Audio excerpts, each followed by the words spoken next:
बारामती विधानसभा पोटनिवडणुकीत उपमुख्यमंत्री सुनेत्रा पवार यांचा देशातील रेकॉर्ड मतांनी विजय झालेला आहे। आपल्यासोबत युवा नेते युगेंद्रदादा पवार आहेत। दादा, खरं तर काल देशातील रेकॉर्ड ब्रेक मतांनी विजय झालेला आहे आणि बारामतीचे नाव विक्रम स्थापित झालेला आहे, काय सांगा? बारामतीकरांनी परत एकदा दाखवून दिलेलं आहे की बारामती काय आहे। बारामतीकरांनी अजून एक रेकॉर्ड फक्त महाराष्ट्रात किंवा जिल्ह्यात आपल्या जिल्ह्यात किंवा महाराष्ट्रात नाही पण अख्ख्या देशात त्यांनी एक नवीन रेकॉर्ड तिथं केला आहे आणि वहिनींना मोठ्या मताधिक्यांनी तिथं निवडून पाठवलंय। 2,18,953 का 950 असं म्हणजे 2,19,000 आपण म्हणू शकतो असं मताधिक्य वहिनींना बारामतीकरांनी दिलेलं आहे। 2029ला हीच परिस्थिती तर 29ला काय होईल आज सांगता येत नाही, पण एक अजितदादांना श्रद्धांजली म्हणून बारामतीकरांनी बाहेर जाऊन एवढं मतदान केलेलं आहे। दादांनी बारामतीकरांसाठी खूप केलेलं। इथं 35-40 वर्ष ते लोकप्रतिनिधी म्हणून इथं काम करत होते। साहेबांच्या नेतृत्वाखाली दादा इथं तयार झाले। चांगल्या पद्धतीने त्यांनी साहेबांचं काम पुढं नेलं आणि त्याच्यामुळंच बारामतीकरांना वाटलं की एक श्रद्धांजली म्हणून आपण हे मतदान दादांसाठी करावं। दादा, एकंदरीत 2029ला काँग्रेस देखील निवडणूक लढवण्याच्या तयारीत आहे। त्यांनी सांगितलं की आमचा उमेदवार विजय होईल। भाजप देखील कार्यकर्ते म्हणतायत आमचा काय वाटते? सुप्रियाताई म्हणतात की पुन्हा पवार विरुद्ध पवार होणार नाही। तुम्ही देखील सांगता की पवार विरुद्ध पवार होऊ नये। कसं वाटतं एकंदरीत चित्र? सगळ्याच पक्षांना आणि सगळ्यांनाच असं वाटतंय की आम्ही बारामतीचं नेतृत्व करावं। का वाटतं? ही चांगली गोष्ट आहे, कारण ही बारामती आहे। पवार साहेबांनी इथं त्यांच्या काळात प्रचंड काम केलेलं आहे। दादांनी त्यांच्या काळात खूप काम केलेलं आहे। बारामती हे इतर तालुक्यांपेक्षा खूप पुढं आहे आणि बारामती म्हटलं तर आज महाराष्ट्राचं राजकारण इथून काय म्हणतोय खूप महत्वाचं ठिकाण आहे महाराष्ट्राच्या राजकारणाच्या दृष्टीने। त्याच्यामुळं सगळ्यांनाच वाटत असेल बारामती शेवटी हा एक ब्रँड पण झालेला आहे एवढ्या वर्षापासून। शेवटी हा पवार साहेबांचा मतदारसंघ होता, नंतर दादांचा मतदारसंघ झाला। त्याच्यामुळं सगळ्यांचीच इच्छा असेल की बारामतीमध्ये आपण यावं, चांगलं काम करून दाखवावं। दादा, खरं तर तुम्ही 2024च्या आधीपासून मतदारसंघात फिरताय। उपमुख्यमंत्री अजित पवार यांच्या विरोधात 2024ची विधानसभा देखील लढवली। अजून देखील मतदारसंघात तुम्ही गावागावात फिरताय, परंतु आता जयदादा देखील सक्रिय झालेले आहेत। गुरुवारपासून आता ते जनता दरबार घेण्यास सुरुवात करणार आहेत। तुम्ही देखील जनता दरबार घेतच आहात। काय एकंदरीत 2029ची दोघांची तयारी म्हणायची? अहो, त्यांना काम करायचंय, ते चांगलं काम करतायत, मी चांगलं काम करतोय, आम्हाला करू दे। त्याला जर तिथं जनता दरबार घ्यायचा असेल, लोकांची कामं जर त्याला करायची असतील, वहिनींना आज इथं वेळ नाहीये, तो जर इथं वेळ देऊ शकतो आणि जर लोकांची कामं करू शकतो तर मग चांगलंच आहे। बारामतीकरांना अजून एक पर्याय मिळेल जिथं ते त्यांची सगळी कामं करू शकतील। मी तर इथं काम करतच आलोय, लोकांचे प्रश्न मी सोडवतच आलोय, पूर्वीपासून मी इथं काम करतोय आणि फक्त जय कशाला, अजून कुणाला पण इथं जर यायचं असेल, अजून कुणाला तिसऱ्याला चौथ्याला कुणालाही इथं येऊन काम करायचं असेल तर मग त्यांचं स्वागत आहे। आमचा उद्देश काय आहे की बारामतीकरांची कामं ही झाली पाहिजेत, फास्ट झाली पाहिजेत, व्यवस्थित झाली पाहिजेत। बारामतीचा विकास हा चालू आपण ठेवला पाहिजे, वाढवला पाहिजे। बारामती तालुक्याला आपण पुढं नेलं पाहिजे, ही आमची भूमिका आहे, हे आमचं मिशन आहे आणि ह्या मिशनसाठी जे कोणी इथं येत असतील किंवा आम्हाला सहकार्य करत असतील तर मग त्यांचं स्वागत आहे। त्याशी जयदादांचं स्टेटमेंट होतं की 2029ला लोकांची इच्छा आहे की जयदादा उमेदवार।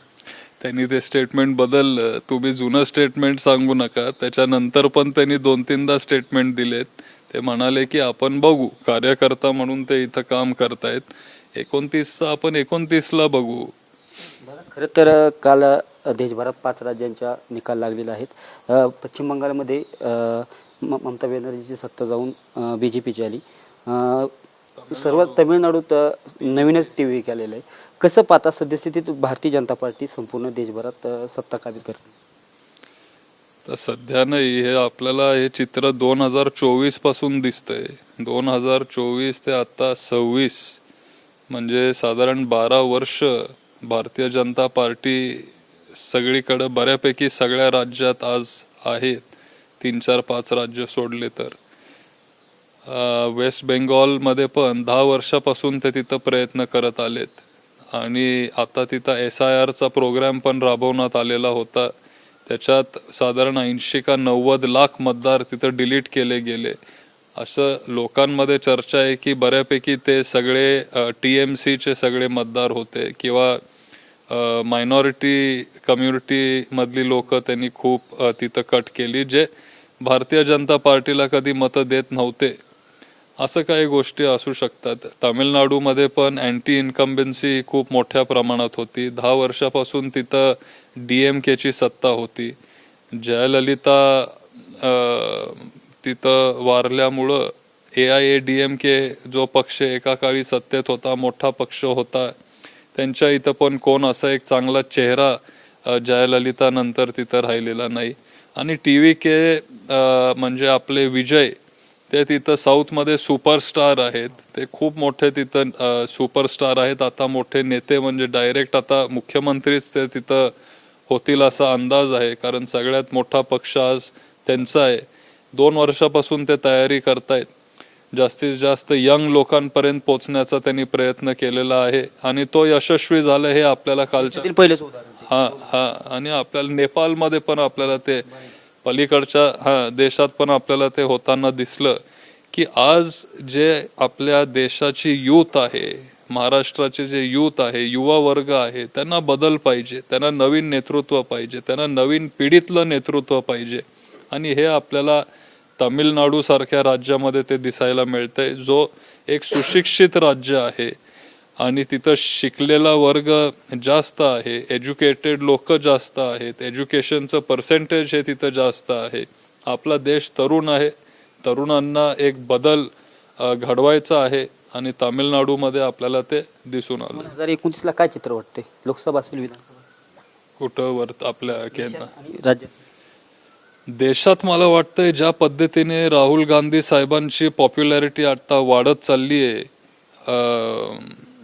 लोकांमध्ये ते आता अतिशय लोकप्रिय होत चाललेत.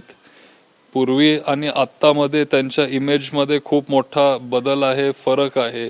लोक त्यांचे फॅन व्हायला लागलेत. हे सगळं बघून असं वाटतंय की 29ला काँग्रेसची सत्ता परत एकदा देशामध्ये येईल आणि राज्यात पण तेच चित्र आपल्याला बघायला मिळेल. आणि भाजपचा जो नियम आहे की 75ला ते नेते रिटायर करतात किंवा RSSचा पण तो नियम आहे.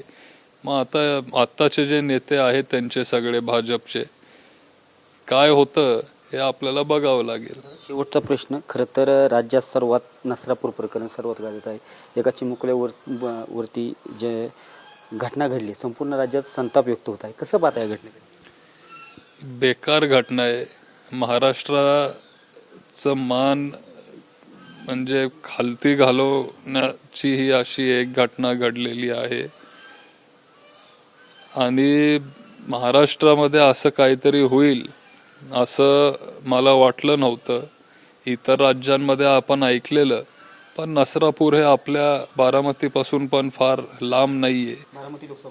बारामती लोकसभा मतदारसंघात आहे. ते सगळं बघून ऐकून सगळं म्हणजे भयानक मला वाटलं. विकृत अशी मानसिकता त्या व्यक्तीची असावी आणि कडक कारवाई झाली पाहिजे आणि फाशीची शिक्षा त्या व्यक्तीला झाली पाहिजे, अशी आमची तरी मागणी असेल. हे युवा नेते योगेंद्रदादा पवार होते. तर नसरापूरमधील घटना ही अतिशय चिंताजनक आहे. त्या आरोपीला कडक शिक्षा झाली पाहिजे, फाशी शिक्षा झाली पाहिजे, अशी मागणी योगेंद्र पवार करताना दिसत आहेत. कॅमेरा पर्सन कृष्णासह मी दीपक कापरे, TV9 मराठी, बारामती.